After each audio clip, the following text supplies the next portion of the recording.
Assalamualaikum teman-teman, salam rahayu, ketemu lagi di channel Misteri Sumatera 01.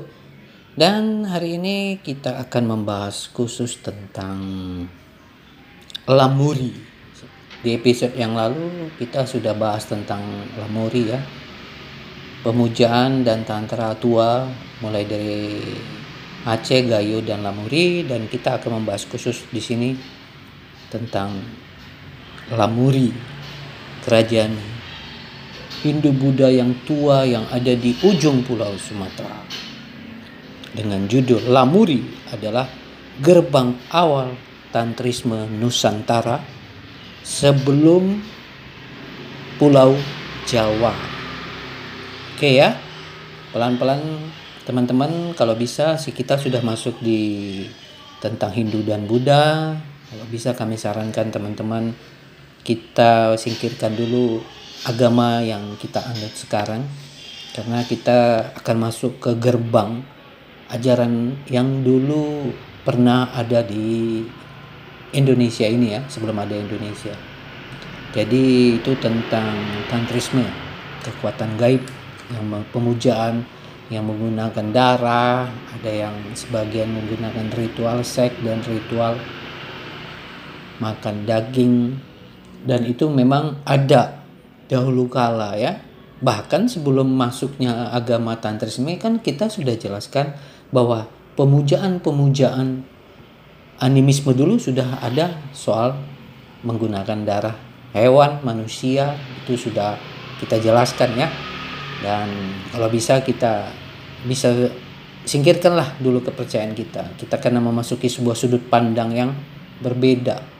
Karena kita masuki sebuah ajaran agama orang lain yang bagi mereka suci, bagi kita nggak suci. Karena kalau kita nanti menggunakan sudut pandang agama kita, apalagi sudut pandang teologi kita, akan bertentangan kan.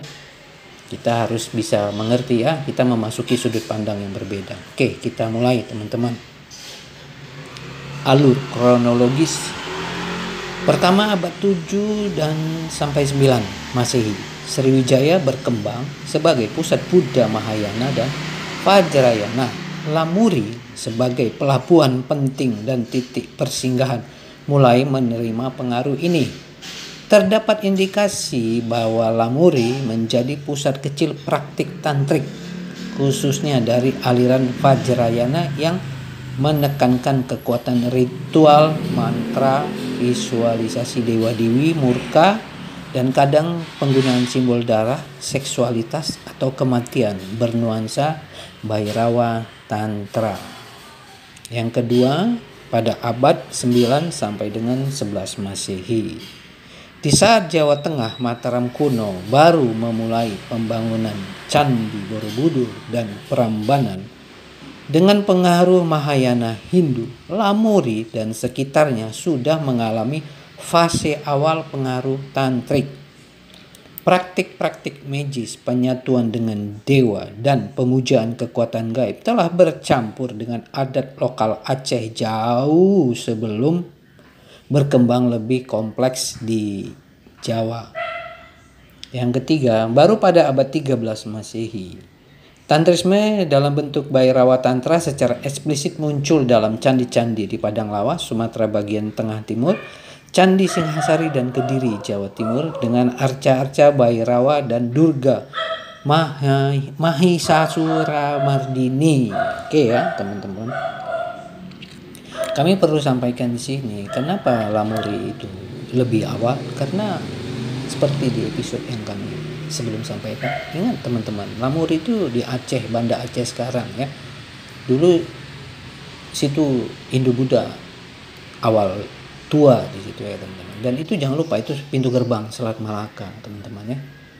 Jadi kalau dia masuk dulu dari Sriwijaya, dia akan arah ke Barus dan dia akan masuk ke Lamuri, baru masuk ke Selat Malaka. Kalau begitu dulu jalur-jalurnya teman-teman ya. Karena Selat Malaka adalah pintu gerbang.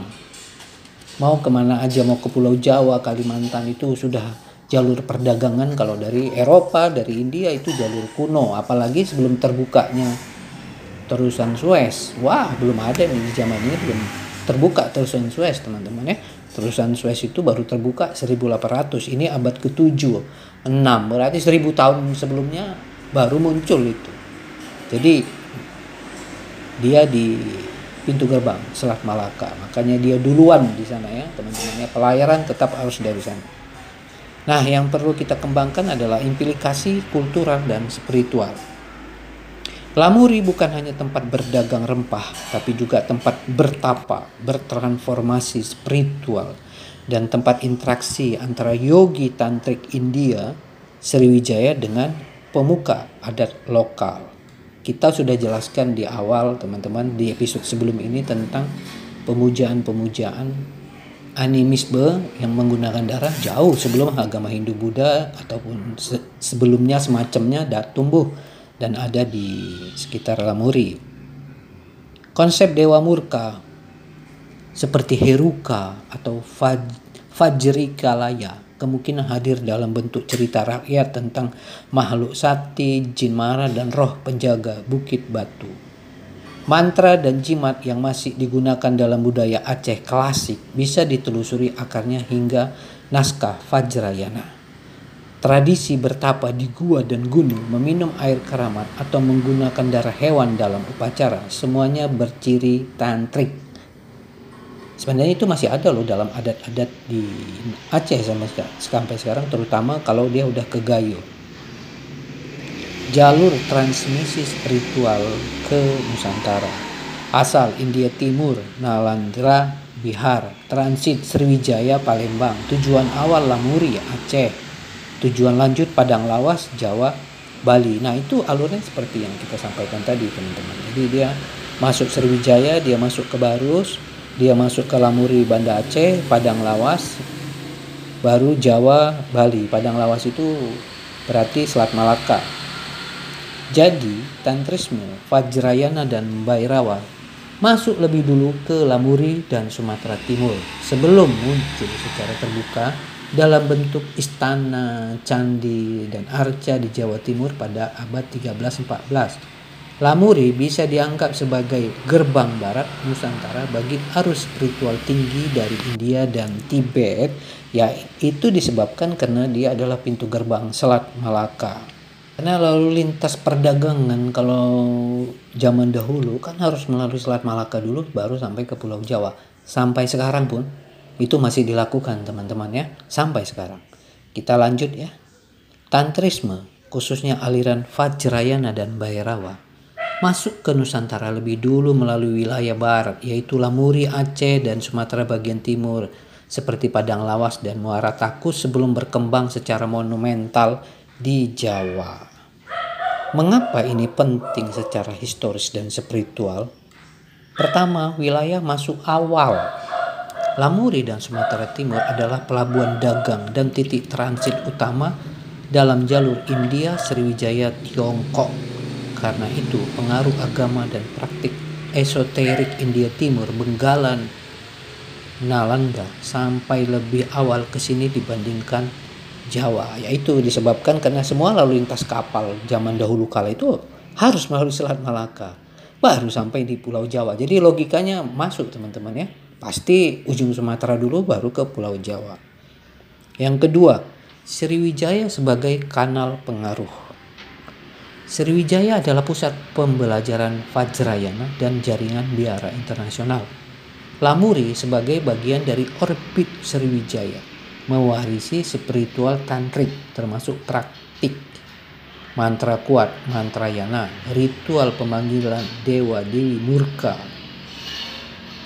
3. Penggunaan simbol darah, tengkorak, dan kekuatan seksual sebagai sarana spiritual, terutama dalam Bhairawa Tantra. Ketiga, sebelum Jawa membangun candi, Sumatera sudah bertapa. Yang ketiga ini kami ulang ya, sebelum Jawa membangun candi, Sumatera sudah bertapa.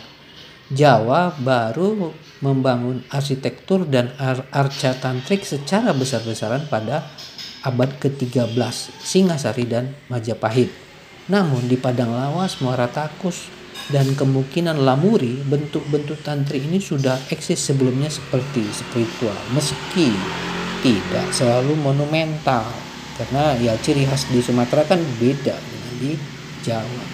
Contoh bukti: lokasi Lamuri, Aceh. Bukti pengaruh tantrik: fragmen patung Avalokitesvara, tradisi magis lokal abad 7 sampai 11 Masehi. Padang Lawas, Arca Bhairawa, altar darah abad 10 sampai 13 Masehi.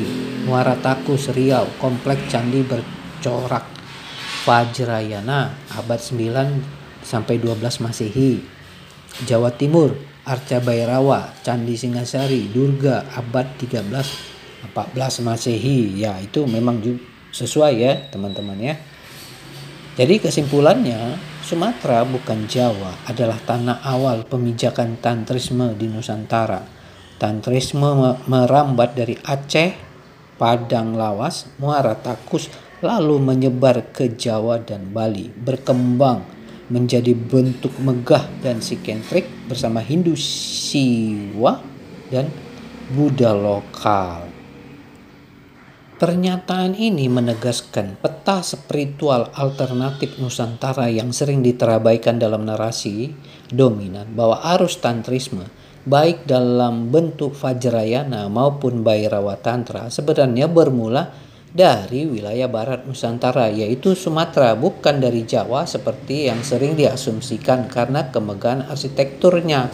Karena ini disebabkan bagaimanapun arus lalu lintas laut itu tetap dari Selat Malaka. Masalahnya sekarang karena berkembangnya Islam di Aceh, sehingga kadang-kadang narasi ini dilupakan. Tapi peninggalan bukti arkeologi bahwa Lamuri, kerajaan Hindu Buddha, itu memang ada dan sampai sekarang diakui dan dilindungi oleh pemerintah Nanggolo Aceh Darussalam sendiri. Karena kan kami sudah sampaikan bahwa di Aceh mereka nggak menyangkal, mereka mengakui bahwa dulu Hindu Buddha, leluhur mereka awalnya kan Hindu Buddha, leluhurnya lagi yaitu dari Gayo, animisme. Kan ada penelitian arkeologi dulu di situ, di gua, penemuan-penemuan arkeologi yang ditemukan bahwa kehidupan di situ sudah berusia 3.500 tahun yang lalu. Ya, udah jelas itu ya teman-teman, 3.500 tahun yang lalu. Jadi wajar ini teman-teman. Cuman kadang narasi ini dilupakan karena Islam akhirnya berkembang terlalu kuat sehingga kadang seperti ini dilupakan orang. Sehingga kami harus mengingatkan lagi kepada banyak orang. Oke, kita lanjut. Peta arus tantrisme Nusantara dari barat ke timur. Ingat ya teman-teman ya, dari barat ke timur. Karena apa? Karena Selat Malaka itu adalah pintu gerbang lalu lintas, teman-teman. Itu nggak bisa dipungkiri. Sampai sekarang pun Selat Malaka pasti harus masuk dari Aceh dulu ya teman-teman. Apalagi ini dulu kan dari India sana teman-teman. Ya kan? Baru dia ke Tiongkok. Tiongkok kan belakangan. Pertama, Lamuri, Aceh, gerbang awal abad 7-10 Masehi. Titik masuk pengaruh India Timur ya. Bukti patung Buddha. Ini kita ulang lagi supaya ingat. Avalokitesvara dan fragmen stupa, tradisi lokal yang syarat unsur mantrayana dan magis. Lamuri sebagai spiritual transisi, bukan hanya dagang. Ingat ya. Kedua, Padang Lawas, Sumatera Timur, lembah tantra abad 10-13 Masehi. Situs seperti Candi Bahal, Sepamutung, Candi Cior, Arca Bhairawa, Durga, Yama, dan altar darah, Heruka. Simbol kuat dari pengaruh Bhairawa Tantra termasuk pemujaan dewa murka dan elemen darah dan tulang. 3. Muara Takus, Riau, simbol keagungan Vajrayana Sriwijaya abad 9-12. Kompleks Candi Bata dengan stupa mirip arsitektur Pala India Timur diperkirakan sebagai pusat latihan para biksu Vajrayana. Keempat, baru kemudian ke Jawa abad 13-14 Masehi. Singasari Majapahit mengembangkan tantrisme dalam bentuk Arca Bhairawa raksasa di Padang Roco yang di kemudian hari kita tahu itu adalah Aditya Warman. Candi Singasari Jago suku sebagai simbol transisi Hindu Buddha Tantra. 5. Bali dan Lombok menyerap pengaruh tantrik dari Jawa namun juga mempertahankan unsur lokal, pemujaan Durga, Buta Kala, dan ritual pemurnian Pancamakara. Makna besar adalah revisi arus spiritualitas Nusantara. Jika kita biasa melihat Jawa sebagai pusat budaya dan spiritualis kuno, maka Sumatera justru adalah tanah awal penyemaian benih tantrik dengan Lamuri dan Padang Lawas sebagai laboratorium awal transmutasi spiritual Asia Selatan di bumi Nusantara. Dan bukti arkeologi Lamuri dan Padang Lawas itu sampai sekarang masih ada. Jadi tidak bisa itu dibantah ya oleh banyak pihak karena arkeologinya masih ada. Oke, Lamuri peninggalannya itu masih ada. Kalau Anda ke Indrapuri, itu Masjid Indrapuri itu berdiri di atas candi di zaman Lamuri, teman-teman. Itu namanya Masjid Indrapuri, teman-teman. Dan Padang Lawas ya semua pihak tahulah ya. Percandian Padang Lawas yang begitu luas, yang masih tertutup sampai sekarang, masih penuh kerahasiaan, itu masih ada. Dan itu penelitian arkeologi dari Balai Arkeologi Sumatera Utara itu tiap tahun dilakukan, dikembangkan terus, teman-teman ya. Jadi itu tidak bisa dibantah karena diakui oleh Balai Arkeologi manapun. Oke teman-teman, mungkin sampai di sini aja untuk judul hari ini. Next time kami akan kembangkan lagi supaya semua pihak mengerti bahwa jalur Selat Malaka adalah pintu gerbang dalam apapun. Oke, next time teman-teman juga akan tahu bahwa alur tantrik juga dari Selat Malaka. Next time Islam juga masuk dari Selat Malaka juga. Barulah sampai ke Tanah Jawa. Itu berputar teman-teman. Sama aja ya. Oke, next time kita ketemu lagi. Jangan lupa like, comment, dan subscribe.